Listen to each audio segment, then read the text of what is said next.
Party नेतृत्व की शुरू से मंशा रही है कि जो ऊपर से जो उनका कार्यक्रम चलता है, वो नीचे नीचे तक जाए और उसको वो एंगेज रखें हर कार्यकर्ता को, ताकि ये संदेश जाए कि बहुत बड़ा जिम्मेदारी, काहे की बहुत बड़ी जिम्मेदारी। दरअसल क्या है कि नरोत्तम मिश्रा जी अभी लोकसभा टिकट के लिए प्रयासरत हैं। उनको ये लग रहा है कि वो 5 साल तक यदि वो चुपचाप बैठे रहेंगे, चुपचाप से आशा ये है कि विधानसभा चुनाव के तक यदि उनको कुछ बड़ी जिम्मेदारी नहीं दी जाती है, बड़ी जिम्मेदारी से आशा ये है कि उनको टिकट यदि नहीं दिया जाता है लोकसभा का, तो फिर वो क्या क्या करेंगे? वो करने के लिए है भी क्या उनके पास? जो राम मंदिर का जो माहौल है, वास्तव में बिल्कुल माहौल बन गया है। चाहे व्यापारी वर्ग हो, चाहे टीचर्स का वो कम्युनिटी हो, चाहे पत्रकार जगत में भी हो। आजकल तो हम देख रहे हैं कि अखबार का मैनेजमेंट भी राम मंदिर के नाम पर विभिन्न आयोजन कर रहा है। जैसा जहाँ तक यहाँ तक मध्य प्रदेश की हम बात करें कि मध्य प्रदेश में जो अभी तक जो सीटें हैं, पूरी पूरी एक छिंदवाड़ा को छोड़ दें तो पूरी भारतीय जनता पार्टी के पास है। अगर छिंदवाड़ा सीट मिल जाती है राम मंदिर के मुद्दे के कारण, तो वास्तव में ये कहा जाएगा कि हाँ, राम मंदिर का मुद्दा बीजेपी के लिए फायदेमंद है। दूसरा, अभी अखबारों में ये खबरें आई कि कमलनाथ मोदी जी से मिलने वाले हैं। अखबारों में एक जो कॉलम आता है, गॉसिप कॉलम भी कह सकते हैं उसको, या एक वीकली कॉलम या मंथली कॉलम होते हैं, दैनिक भास्कर की बात कर रहा हूं। उसमें खबर आई कि एक बहुत बड़े नेता हैं मध्य प्रदेश कांग्रेस के, वो मोदी जी से मिलने वाले हैं 21 तारीख को। आज आप देखो कि शंकराचार्य का ये बयान आया है, बीबीसी को उन्होंने इंटरव्यू दिया है। वो ये कह रहे हैं कि भारत धर्मनिरपेक्ष है और एक धर्मनिरपेक्ष भारत में किसी भी प्रधानमंत्री को जिसने धर्मनिरपेक्षता की शपथ ली हो 3-3 बार, सांसद के रूप में, प्रधानमंत्री के रूप में, तो वो ये कैसे एक मंदिर में यजमान बन सकता है प्रधानमंत्री के रूप में, या उसका शुभारंभ कर सकता है? मीडिया तो मान सकते हैं, मीडिया तो चलो ये देखता है कि वो हम जो जहाँ धारा चल रही है, जहाँ सरकार है वहां पर हमको चलना है, क्योंकि विज्ञापन का भी मामला है। बड़े-बड़े जो व्यापारिक घराने वो भी मान सकते हैं। और केवल इसकी बात नहीं है, है क्या कि जो मैं बार-बार कह रहा हूँ, जो हिंदू बहुसंख्यक समुदाय है, उसके मन में ये धर कर गया है कि राम मंदिर तो बन गया, अगर भाजपा को पर हम ये आरोप लगाएं कि भाजपा मंदिर की राजनीति करती है, तो भाजपा बुरा क्या करती है? जो आम जनता चाहती है वही भाजपा कर रही है। 22 जनवरी को अयोध्या में भगवान श्री राम का जो भव्य मंदिर हो रहा है, 22 जनवरी को वहां पर प्राण प्रतिष्ठा का कार्यक्रम है। वहीं दूसरी तरफ बीजेपी ने मध्य प्रदेश में जो लोकसभा चुनाव होने हैं, उसमें पूरे मध्य प्रदेश को 7 क्लस्टर में बांट दिया है। मध्य प्रदेश में 29 लोकसभा सीटें हैं। जो वहाँ के दिग्गज हैं मध्य प्रदेश के, जो भारतीय जनता पार्टी के जो बड़े नेता हैं, उसमें से कुछ लोग इस बार विधानसभा चुनाव हार भी गए थे, लेकिन उनकी भी इन क्लस्टरों में उनको शामिल किया गया है, उनको बड़ी जिम्मेदारी मिली है। और ये मैं इसलिए ये बात कह रहा हूँ क्योंकि एक तरफ तो राम मंदिर से जुड़ी हुई, अयोध्या से जुड़ी हुई बहुत सारी खबरें मीडिया में ऐसी आ रही हैं, और कुछ लोग तो उन खबरों को लेकर ऐतराज भी जता रहे हैं, भैया ये तो हुआ ही नहीं था। ऐसी नई-नई कहानियाँ, मैं खुद वहीं का हूँ, मैं खुद देख रहा हूँ कि बहुत सारी अभी हाल ही में जो यहाँ से अयोध्या से जो यहाँ 10-12 किलोमीटर एक गाँव है सराय राशि, वहाँ को लेकर, उस गाँव को लेकर एक खबर आई है भास्कर में। उस खबर में ये लिखा गया है कि कैसे 550 साल से वो लोग अपने पैरों में चमड़े का चप्पल नहीं पहनते थे, पगड़ी नहीं पहनते थे, और इतना लंबा संघर्ष उन लोगों का रहा है। बहुत सारे लोगों ने कहा कि भई ये तो इस तरह की खबरें तो हम लोगों ने जो हम लोग नज़दीक, हम लोगों ने कभी नहीं सुनी है, तो ये भास्कर वालों को कहाँ से मिल गई हैं? तो कहने का मतलब ये है कि पूरा जो अयोध्या के इर्द-गिर्द सारा ऐसा माहौल ऐसा बना दिया गया है। वहीं दूसरी तरफ बीजेपी 2024 की लोकसभा चुनाव के लिए अपनी कमर कस रही है। वो तमाम लोगों को उभार रही है। वो जो लोग जो 5-6 सालों से या 10 सालों से बीजेपी छोड़ कर गए थे या किसी भी तरह से उनको हँसी पे रखा गया, उनकी दोबारा वापसी हो रही है। अलग-अलग पार्टियों में जो बीजेपी के लोग गए हैं, उनकी भी वापसी हो रही है। और इसी क्रम में मध्य प्रदेश में अभी हाल ही में जो 7 क्लस्टरों में बाँटा गया है, और उसी लोकसभा चुनाव को लेकर ये सब सारी बीजेपी प्लानिंग कर रही है। ऐसे में क्या फ़र्क पड़ेगा? क्योंकि जिस तरह से विधानसभा चुनाव का परिणाम आया हुआ है, और ज़ाहिर-सी बात है इसमें प्रधानमंत्री नरेंद्र मोदी ने खूब मेहनत की है। उनके चेहरे पर ये पूरा चुनाव लड़ा गया। शिवराज सिंह चौहान ने खूब मेहनत की। ये बात अलग है कि उनको बड़ी कुर्सी, प्रादेशिक कुर्सी उनको नहीं दी गई। उनको हटा दिया गया, एक नया चेहरा बीजेपी की तरफ से लाया लाया गया मोहन यादव के रूप में। तो इन तमाम सवालों पर हमारे साथ बात करने के लिए प्रदीप मांडे साहब हैं, जो कि एक संध्या दैनिक आता है, ग्वालियर हलचल अखबार है, शाम को आता है, उसके आप संपादक हैं। सर, आपका बहुत-बहुत स्वागत है। मेरा पहला सवाल यही है कि एक तरफ राम मंदिर को लेकर बीजेपी ने जो पूरी प्लानिंग की है, जगह-जगह ये इनके जो कार्यकर्ता लोग हैं, अच्छत बाँट रहे हैं, वो चावल और पीला पीला जो चावल होता है, और दूसरी तरफ जो पॉलिटिकल ऐसे बताया जा रहा है कि भई कि उनके कार्यकर्ता राम मंदिर को लेकर भी जुटे हुए हैं, और दूसरी तरफ नई-नई टीम बनाई जा रही है लोकसभा चुनाव को देखते हुए। इस पूरे बीजेपी के इस पूरे कदम को आप कैसे देख रहे हैं? देखिए, जो भारतीय जनता पार्टी की जो तैयारी है, वो आज की कोई पहली तैयारी नहीं है। जब राम मंदिर आंदोलन वर्षों चला, तब भी भारतीय जनता पार्टी ने और आरएसएस ने, विश्व हिंदू परिषद ने मिल-जुल कर और अलग-अलग क्षेत्रों में अलग-अलग तरीके से यही तैयारी की। और अब तो तैयारी की वास्तव में कोई ज़रूरत बहुत बड़ी है भी नहीं, क्योंकि राम मंदिर बन गया है, राम मंदिर की प्राण प्रतिष्ठा हो रही है, ये हर घर-घर में मालूम पड़ गया है। तो हम ये कहें कि वो अक्षत बाँट रहे हैं, तो इससे बहुत बड़ा मैसेज जा रहा है कि आपको राम मंदिर आना है, अयोध्या के दर्शन करने हैं, 22 तारीख को करने हैं या समय मिलने के बाद, समय मिलने पर कभी भी करने हैं। तो इसमें कोई ख़ास बात नहीं है, जो मैसेज देना था, सुप्रीम कोर्ट के फैसले के बाद वो मैसेज पहुँच गया। राम मंदिर का एक बहुत बड़ा हिस्सा लगभग बनकर तैयार है। वो अलग बात है कि वो किस प्रकार से आधा बना है या क्या है, वो उस विषय पर यहाँ बात करना ठीक नहीं रहेगा। जनता के मन में, विशेष रूप से जो उत्तरी भारत की जनता है, उसके मन में ये बात बिल्कुल पूरी तरह से बैठ गई कि राम मंदिर बन गया है, हमारे जो रामलला हैं, वो अपने घर में आ गए हैं। तो जो भारतीय जनता पार्टी को जो राजनीतिक फ़ायदा होना था, वो उसमें बिल्कुल हो गया। अभी के हिसाब से जिस प्रकार से जो वातावरण दिख रहा है, वो तो यही है। अब जैसे अभी आपने कहा कि क्लस्टर ज़ोन में भाजपा ने विभिन्न जो संयोजक अपने नियुक्त किए हैं, जिसमें नरोत्तम मिश्रा जी भी हैं और भी नेता हैं। ठीक है, वो कोई ख़ास बात नहीं है। अब आपने एक शब्द और इस्तेमाल किया कि बहुत बड़ी ज़िम्मेदारी दी गई है। ये कोई बड़ी ज़िम्मेदारी क्या है? ये तो उनको चावल बाँटने का काम दे दिया जाए, ये भी बड़ी भी ज़िम्मेदारी है, छोटी भी है। सभी को, भाजपा के सभी छोटे-बड़े नेताओं को, भाजपा के सभी पदाधिकारियों को इस दृष्टि से कुछ न कुछ काम दिया गया है, पहले भी दे दिया जाता रहा है। पार्टी नेतृत्व की शुरू से मंशा रही है कि जो ऊपर से जो उनका कार्यक्रम चलता है, वो नीचे नीचे तक जाए और उसको वो एंगेज रखें हर कार्यकर्ता को। ताकि ये संदेश जाए कि बहुत बड़ा ज़िम्मेदारी, काहे की बहुत बड़ी ज़िम्मेदारी? अब नरोत्तम मिश्रा चुनाव हार गए हैं, उनको राम मंदिर के आंदोलन में अगर बुलाया जाता वहाँ पर अयोध्या में, तो एक ये बड़ी ज़िम्मेदारी मान सकते थे।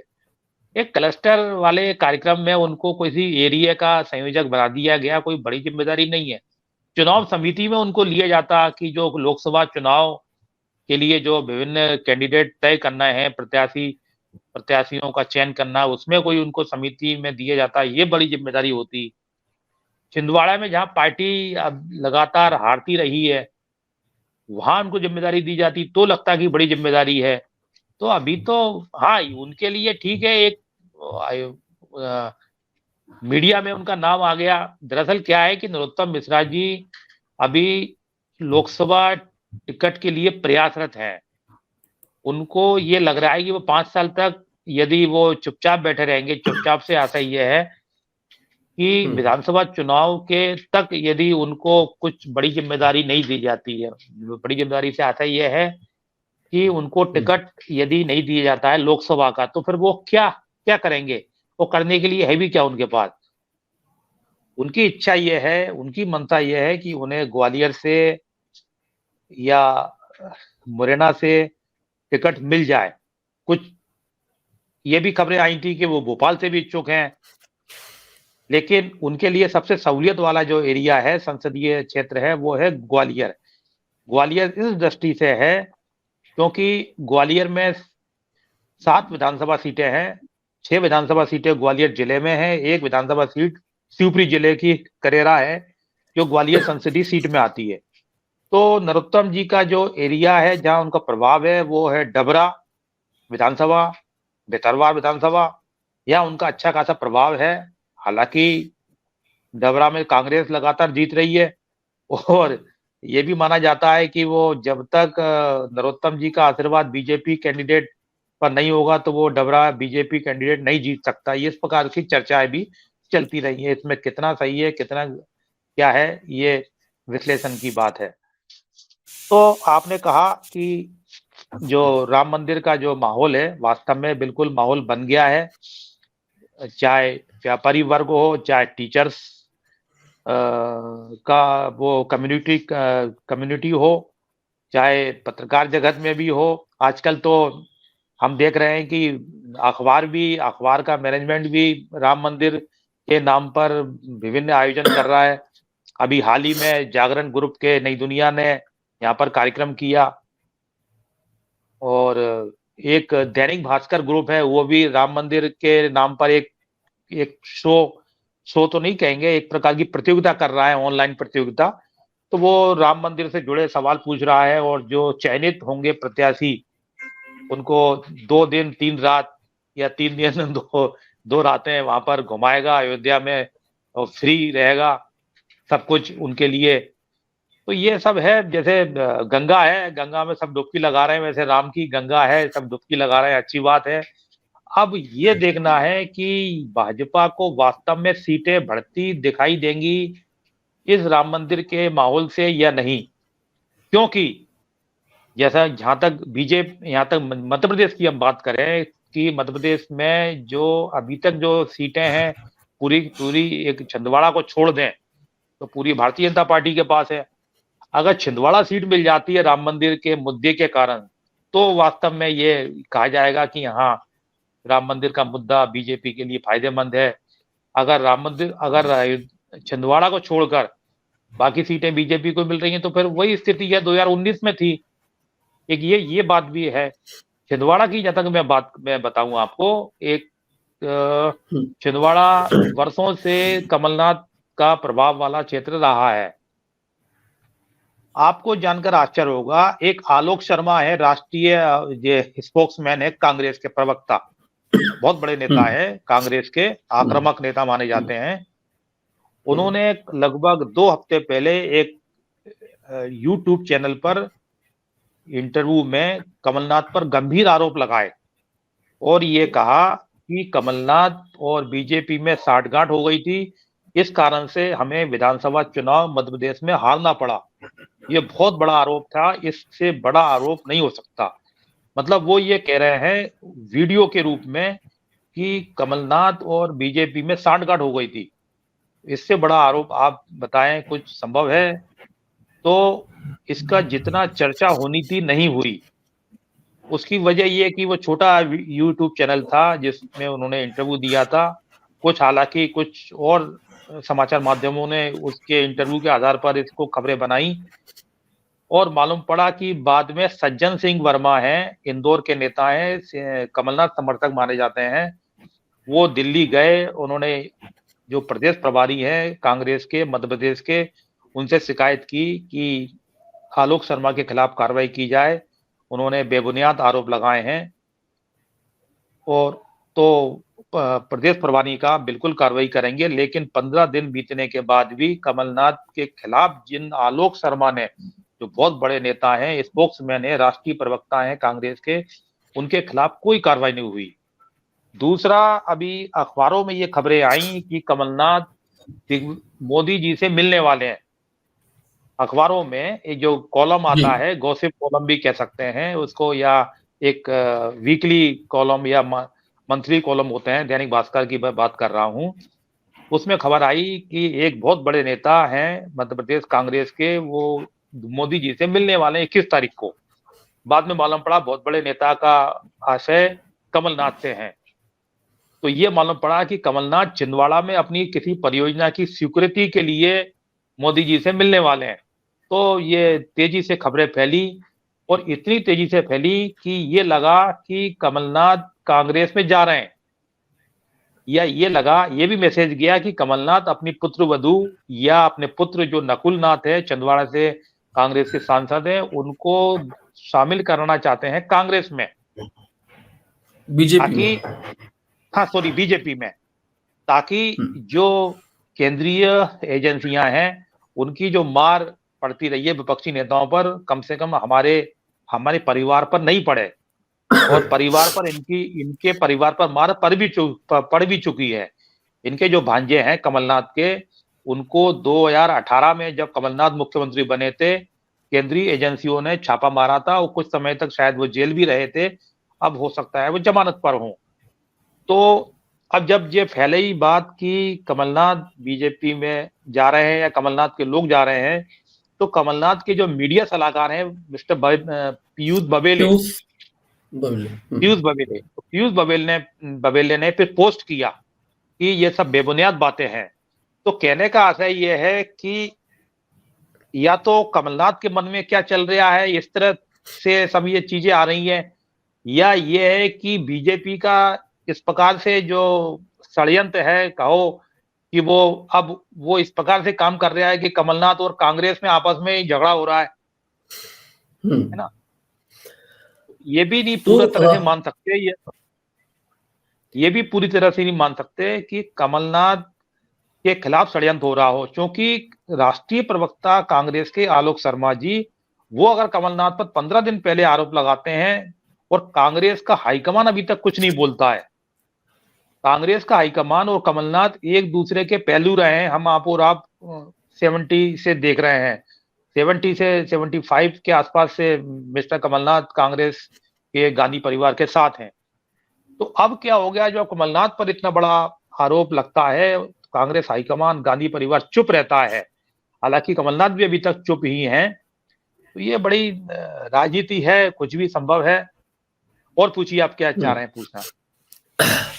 मैं वही कह रहा था कि एक तरफ ये राम मंदिर का पूरा कार्यक्रम बड़े-बड़े मीडिया घरानों में आप आज तक का वैन देखिए वहाँ पर लिखा हो राम आएँगे। बल्कि कल जो है कुछ जो ट्विटर पर लोगों ने जो इंडिया टुडे का जो मैगज़ीन है उस जब बाबरी मस्जिद मस्जिद को ढहा दिया गया था, इसके बाद उसका स्क्रीनशॉट शेयर शेयर कर रहे थे और साथ में अभी जो दौर चल रहा है 2024 में ये जो चल रहा है, इसको शेयर कर रहे थे। कितना बदलाव आया है उस दौर से इस दौर बारे में। देखिए कोई कितना भी हुँ, देखिए बदलाव की बात कर रहे हैं आप, तो आपको मालूम है कि 80-20 का मामला है। हुँ, 80% बहुसंख्यक हिंदू आबादी है, 20% आबादी मुस्लिम की है। तो इसलिए हमने आपने देखा कि जब जनता चाहती है, तो उसी हिसाब से कई फैसले भी हो जाते हैं, करना पड़ते हैं। हिंदू बहुसंख्यक जनता को देखते हुए, चाहे फैसले न्यायपालिका से होते हों, चाहे फैसले सरकार के ज़रिए होते हों। बदलाव की आप बार-बार बदलाव की भी बात कर रहे हैं, बदलाव शुरू से हो रहा है। ये नहीं कि एकदम अभी जब मंदिर बन रहा है तभी से बदलाव है। जब राम मंदिर आंदोलन शुरू हुआ तब से लेकर अभी तक तो बदलाव तो है ही। वो बदलाव ये नीचे से हुँ, ऊपर की ओर जा रहा है। और इस यही हुँ, वजह है कि जो हिंदूवादी पार्टी है, भारतीय जनता पार्टी, उसको फ़ायदा मिल रहा है। आज आप देखो कि शंकराचार्य का ये बयान आया है, बीबीसी को उन्होंने इंटरव्यू दिया है। वो ये कह रहे हैं कि भारत धर्मनिरपेक्ष है, और एक धर्मनिरपेक्ष भारत में किसी भी प्रधानमंत्री को जिसने धर्मनिरपेक्षता की शपथ ली हो 3-3 बार, सांसद के रूप में, प्रधानमंत्री के रूप में, तो वो ये कैसे एक मंदिर में यजमान बन सकता है प्रधानमंत्री के रूप में, या उसका शुभारंभ कर सकता है? मतलब आप ये देखिए कि शंकराचार्य इस प्रकार की आपत्ति कर रहे हैं।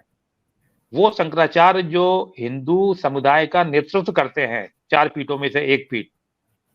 लेकिन जो हिंदू आबादी है, हिंदू जनता है, उन पर इस प्रकार का कोई असर नहीं पड़ रहा है।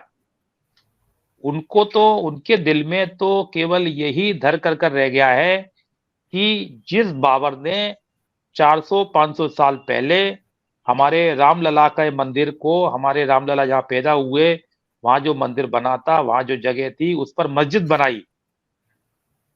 तो वो मस्जिद 400-500 साल से खड़ी हुई थी। उस मस्जिद को ढा दिया गया।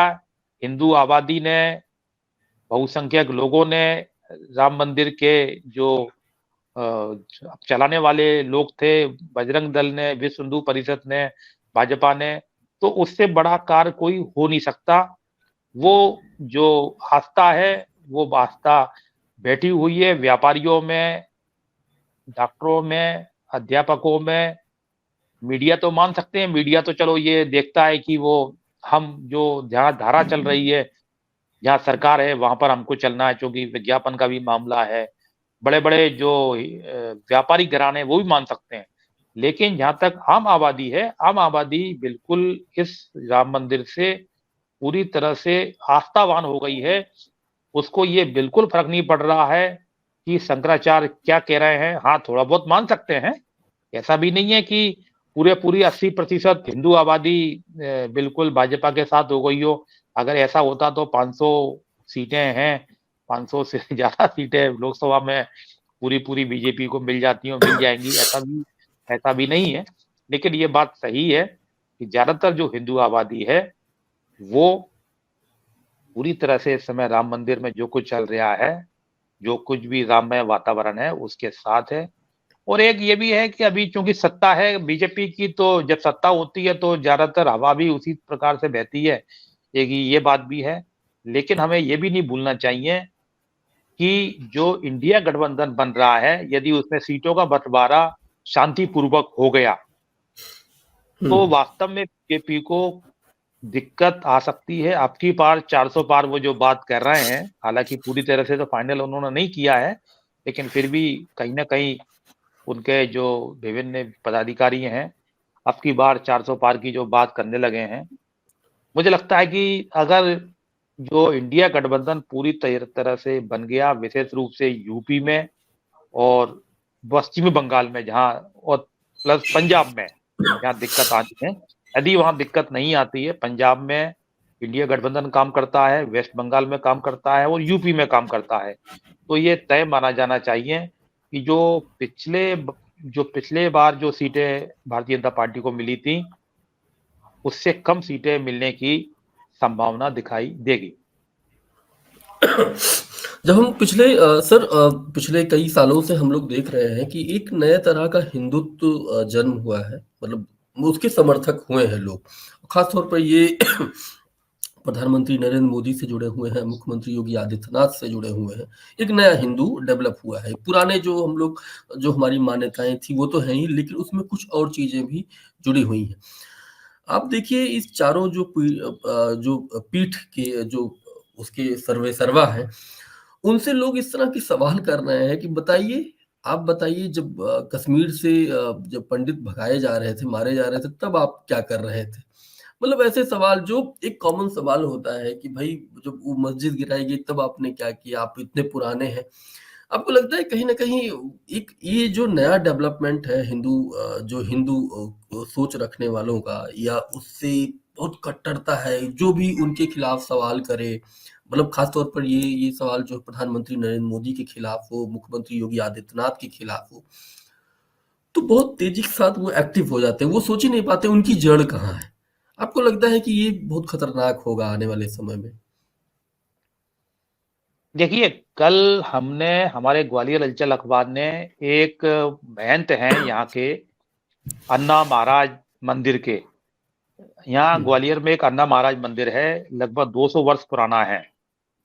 और अन्ना महाराज एक बहुत बड़े बहुत बड़े गुरु थे, महंत थे। उनकी 8वीं पीढ़ी के महंत हैं। उन्होंने कल इंटरव्यू दिया, हमने उनसे यही सवाल पूछा था कि शंकराचार्य जी ये कह रहे हैं। तो उनका ये कहना था, जो व्हाट्सएप पर कई दिनों से जो चल रहा है, उनका ये हुँ, कहना था कि जब रामलला हमारे टेंट में थे, जब रामलला हमारे टेंट में थे, जब हमारे आराध्य टेंट में थे, तब हम लोग सिंहासन को, जो चांदी का सिंहासन है, जो चांदी का जो छत्रप है, उसको हम छोड़ नहीं रहे थे। मतलब उनका शंकराचार्य पर आक्षेप था कि आप हुँ, लोग चांदी के सिंहासन पर उस समय बैठे थे, आप लोग चांदी का छत्रप जो छाता होता है, वो धारण किए हुए थे। जब वो उस समय जब रामलला टेंट में थे, उस समय आप क्या कर रहे थे? हुँ, तो जो हिंदूवादी संगठनों उन्होंने इस प्रकार की जो बातें व्हाट्सएप पर या विभिन्न प्रकार के अपने वीडियो मैसेज में भेज रहे हैं, वो धीरे-धीरे हमारे जनमानस में, हिंदू जनमानस में, विशेष रूप से धर्मगुरुओं में भी बैठती जा रही है। हुँ, एक एक समय था जब हमारे धर्मगुरु, हमारे लोग शंकराचार्यों को बहुत इज़्ज़त देते थे, सम्मान देते थे, उनकी बात को पत्थर की लकीर मानते थे। आज वही लोग शंकराचार्य पर आक्षेप कर रहे हैं। शंकराचार्य हुँ, को बता रहे हैं कि आप में उतनी काबिलियत नहीं है, जितनी काबिलियत के हिसाब से यहाँ अयोध्या में काम चल रहा है, राम मंदिर का। तो बात वही है। और केवल इसकी बात नहीं है, है क्या कि जो मैं बार-बार कह रहा हूँ, जो हिंदू बहुसंख्यक समुदाय है, उसके मन में ये धर कर गया है कि राम मंदिर तो बन गया, वो राम हुँ, मंदिर जो बाबर ने जिस राम मंदिर को ढा दिया था, मस्जिद बना दी थी, वो मस्जिद को तोड़ा गया, राम मंदिर को बना दिया गया। तो वो उसके ऊपर, उसके आगे पीछे वो कुछ सुनना नहीं चाहते हैं। आप ये हुँ, देखो कि जो महंगाई है, कभी महंगाई की बात होती है? कभी नहीं होती। मतलब महंगाई से हुँ, मतलब ये है कि जो महंगाई से त्रस्त जो समुदाय है, वो भी तो महंगाई की बात नहीं कर रहा, बेचारे नेता भी तो क्या करें? जब महंगाई से त्रस्त जनता ही महंगाई की बात नहीं कर रही है, ट्रैफिक हर शहर का बिगड़ता जा रहा है। हम ग्वालियर में रहते हैं, यहाँ पर कचड़े के पहाड़ बनते जा रहे हैं। आप दिल्ली जाते ही हो, आप देख रहे हो दिल्ली राजधानी में हुँ, कचड़े के गाज़ीपुर पहाड़ में, हैं। बिल्कुल। हाँ, कचड़े के पहाड़। एक तरफ हम स्वच्छता की बात करते हैं, कचरा तो दूर, कचड़े के पहाड़ बनते जा रहे हैं। क्या ये मुद्दा नहीं है? मतलब अगर भाजपा को पर हम ये आरोप लगाएँ कि भाजपा मंदिर की राजनीति करती है, तो भाजपा बुरा क्या करती है? जो आम जनता चाहती है वही भाजपा कर रही है। भाजपा कोई संत तो नहीं है कि बिल्कुल वो अपने बिल्कुल मतलब शुद्ध भावना से काम करे। जनता जहाँ ले जा रही है उसको, उस हिसाब से वो देख रही है। जनता को ये अच्छा लग रहा है कि देखो हमारा जो राष्ट्र है, उस राष्ट्र में हम जो बहुसंख्यक लोग हैं वही शासन कर रहे हैं। और जो ऐसा वर्ग थे जिसने जो मुगल शासन था, मुगल शासन के जो लोग हैं, वो आज हम हमारे सामने मजबूत नहीं है, कमज़ोर हैं। और इसलिए अभी हमने देखा कि जो मध्य प्रदेश में डॉक्टर मोहन यादव सरकार आई, उसने आते हुँ, ही सबसे पहले ये निकाला आदेश कि कोलाहल अधिनियम के तहत तुरंत कार्रवाई करो जहाँ शोरगुल हो रहा है, धार्मिक मंदिरों में, धार्मिक स्थानों पर। तो ज़ाहिर है, सब जानते हैं कि अ, जो धार्मिक स्थल हैं, उनमें सबसे ज़्यादा माइक कहाँ लगे हैं, है ना? तो हुँ, मैसेज भी चला गया, देखो हमारा टारगेट वो है। भले ही हम नहीं बोले कि साहब आपको टारगेट वहाँ से माइक हटाना है, लेकिन जब हमने कह दिया कि जो धार्मिक स्थल हैं, वहाँ से माइक हटाओ, कम आवाज़ वाले माइक लगाओ, तो जनता ये चाहती है, हुँ, बहुसंख्यक जनता चाहती है, उसी हिसाब से सरकारें काम कर रही हैं।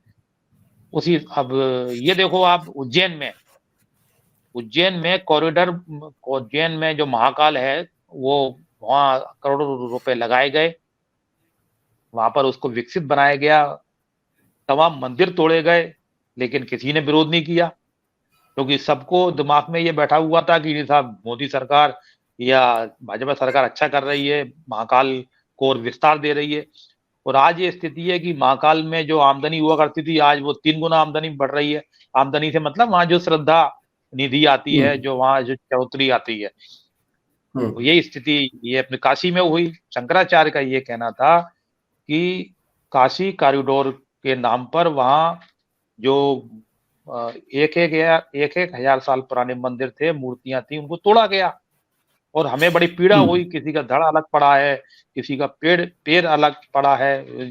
जो हमारे श्रद्धा वाले देवता थे, उनकी जो दयनीय दशा हुई, हमें बड़ा बुरा लगा, इसलिए हमने मोदी सरकार का विरोध किया। तो हमें ये बता हुँ, दिया कि आप तो मोदी विरोधी हो।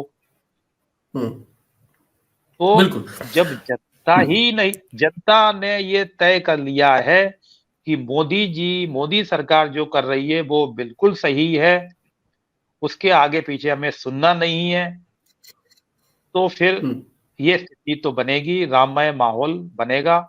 बस हमें ये देखना है, ये बिल्कुल मैं फिर अपनी बात पर आऊँगा कि यदि जो गठबंधन है, इंडिया गठबंधन, वो पूरी तरह से, पूरी ईमानदारी से काम करता है और यदि एक एक के सामने एक कैंडिडेट के हिसाब से यदि चुनाव लड़ता है और सिर्फ चुनाव लड़ना ही उसके लिए नहीं रहेगा। मान लीजिए किसी सीट पर समाजवादी पार्टी का उम्मीदवार तालमेल के तहत खड़ा हुआ है, कांग्रेस का उम्मीदवार नहीं है वहाँ, तो कांग्रेस के नेताओं को चाहिए कि समाजवादी के नेताओं के लिए अपील करे, मन से अपील करे। मतलब हुँ, कांग्रेस का वोट बैंक भी सपा को ट्रांसफर होना चाहिए। जहाँ सपा का कैंडिडेट नहीं है, जहाँ कांग्रेस का कैंडिडेट है, वहाँ सपा के जो वोट बैंक है, वो कन्वर्ट होना चाहिए कांग्रेस में, तब तो इस तालमेल का, इस प्रकार के गठबंधन का फ़ायदा मिलेगा। हुँ। अभी आपने कहा कि ग्वालियर में जो सही सीट होगी नरोत्तम मिश्रा के लिए, वो ग्वालियर होगी।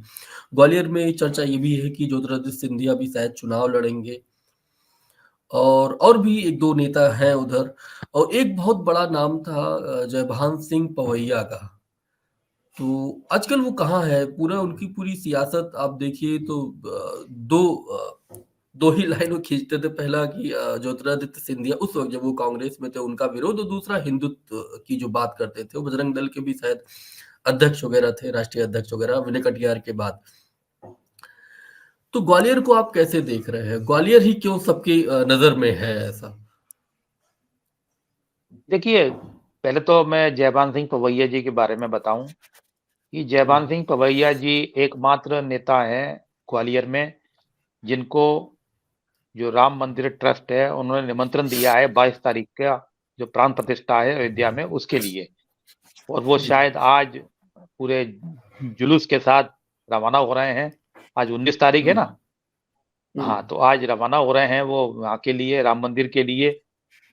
हुँ, उनकी पूरी जो क्या नाम है, राजनीति है, वो धर्म और मंदिर के इर्द-गिर्द ही रही है और क्या नाम है, विकास को लेकर विकास वाली राजनीति उनकी बिल्कुल नहीं रही।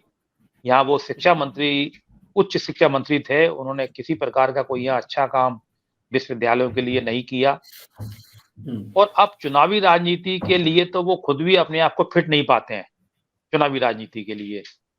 एक तो हुँ, उनके समर्थक भी उतने नहीं हैं, पैसों की भी बड़ी प्रकार की एक दिक्कत आप जानते ही हैं रहती है और वहाँ उनके अब जो पार्टी हाईकमान में उनके इतने बड़े अब नेता उनके उनके लिए वो करने वाले, सिफ़ारिश करने वाले नहीं रहे। और फिर जो उम्र का तकाज़ा है, जो पार्टी हाईकमान की जो नीति हम आप देख रहे हैं कि नए चेहरों को मौका देना है, तो उस दृष्टि से तो उनका नंबर शायद ही आए।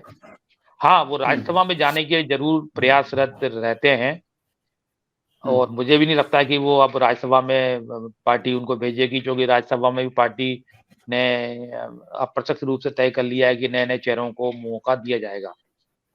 हुँ, ग्वालियर संसदीय सीट में अभी जो वर्तमान सांसद हैं बीजेपी के विवेक सेजवलकर, उनकी उम्र 75 वर्ष हो गई है।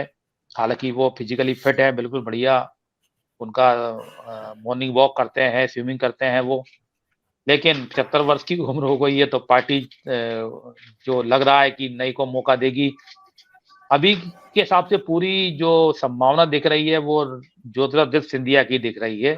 ज्योतिरादित्य हुँ, सिंधिया ही यहाँ चुनाव लड़ने के इच्छुक हैं और वो महीनों से, सालों से मतलब 3 साल से तो इस दृष्टि से प्रयास यहाँ कर भी रहे हैं। सबसे ज़्यादा हुँ, उन्होंने यहीं पर ही काम कर रहे हैं वो। हुँ, एक और नेता हैं मिस्टर नरोत्तम मिश्रा, मैंने बताया ही आपको कि वो यहाँ से चाहते हैं। अब उनके चाहने हुँ, नहीं चाहने का क्या होगा, क्योंकि पार्टी जिसको चाहेगी, अब पार्टी से मतलब मोदी जी हैं, हुँ। देखना है किसको टिकट मिलता है, लेकिन अभी की संभावना तो ये लग रही है कि ज्योतिरादित्य सिंधिया ही चुनाव लड़ सकते हैं। अभिंड मुरैना नरोत्तम जो केंद्रीय कृषि मंत्री थे वो तो विधानसभा अध्यक्ष बन गए हैं। बाकी इन ये तो पूरा जो गण है, थोड़ा बहुत यहाँ बसपा का भी वोटर है, सपा का भी वोटर है। भाजपा का गण ग्वालियर कभी संस रहा नहीं उस तरह। ग्वालियर संसदीय ग्वालियर चंबल संभाग में 4 संसदीय सीटें हैं। एक तो गुना हुँ, है, जिसमें गुना गुना, शिवपुरी और अशोकनगर तीनों मिलाकर बोलते हैं गुना, शिवपुरी, अशोकनगर संसदीय सीट। वहाँ पर वर्तमान में केपी यादव हैं, जो किसी हुँ, समय सिंधिया जी के समर्थक थे। हुँ, आज की तारीख में सिंधिया जी मतलब वर्षों से सिंधिया जी उनमें बनती नहीं है। हुँ, हालाँकि दोनों एक ही पार्टी के हैं और वो ये मानकर चल रहे हैं कि मैं ही रिपीट होऊँगा, केपी यादव जी, हुँ, क्योंकि यादव वाला हुँ, मामला है, यादव वोट का बैंक का मामला है। अब देखना हुँ, है कि उनको रिपीट करते हैं या किसी और को पार्टी यहाँ से ल लाती है। हुँ, और उन्होंने भी ज़्यादा कुछ काम तो नहीं किया। बीजेपी हुँ, में काम तो होता ही नहीं है। काम हुँ, बहुत कम होता है, उस और प्रकार दूसरी प्रकार की राजनीति ज़्यादा होती है। हुँ, एक है भिंड संसदीय क्षेत्र, जिसमें भिंड भिंड के साथ-साथ दतिया भी आता है। भिंड दतिया बिल्कुल। संसदीय क्षेत्र बोलते हैं। तो हुँ, ये अब सुरक्षित क्षेत्र है, हुँ, अनुसूचित जाति के लिए, जनजाति के लिए, हुँ, अनुसूचित जाति के लिए। तो यहाँ पर अभी हुँ, संध्या राय हैं, बीजेपी की हैं हुँ, और उनके हुँ, बारे में भी कहा जा रहा है कि वो उनको भी बदला जा सकता है, हो सकता नहीं भी बदला जाए। सिंधिया हुँ, समर्थक इमरती देवी हैं, जो डबरा से चुनाव हार गई थी। उनके हुँ, 1-2 बयान आए कि मैं चुनाव लड़ना चाहती हूँ। तो उनको भी अगर पार्टी चाहेगी तो भिंड से टिकट दे सकती है, नहीं चाहेगी तो नहीं मिल सकता है। मुरैना हुँ, सीट जो है, वो जिस पर अभी नरेंद्र सिंह तोमर थे, मुरैना हुँ, सीट ज़रूर कुछ कांग्रेस के प्रभाव में मानी जा सकती है वर्तमान में। अब वो हुँ, विधानसभा की दृष्टि से मैं कह रहा हूँ। हुँ, लोकसभा में तो जानते ही हैं बड़े मुद्दे रहते हैं। तो ये सुनने में आया है कि जो कांग्रेस के ग्वालियर पूर्व विधायक हैं सतीश सिंह सिकरवार, हुँ, उनके छोटे भाई हैं नीटू सिकरवार। हुँ, नीटू सिकरवार कभी मुरैना जिले की सुमावली के विधायक थे, अब हुँ, नहीं है और भाजपा से अनुशासनहीनता के मामले में भाजपा ने उनको सस्पेंड कर रखा है। हुँ, अभी ये मालूम पड़ा था कि नीटू सिकरवार भाजपा में आ सकते हैं, उस शर्त पर यदि भाजपा हाईकमान उन्हें मुरैना संसदीय सीट से चुनाव लड़ाती है।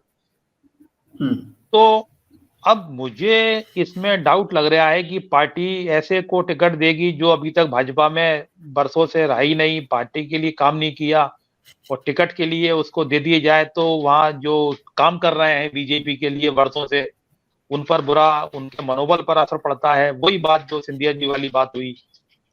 हुँ, तो अब ये देखना होगा कि पार्टी उस समय क्या करती है चुनाव में मुरैना के लिए, ये है। हुँ।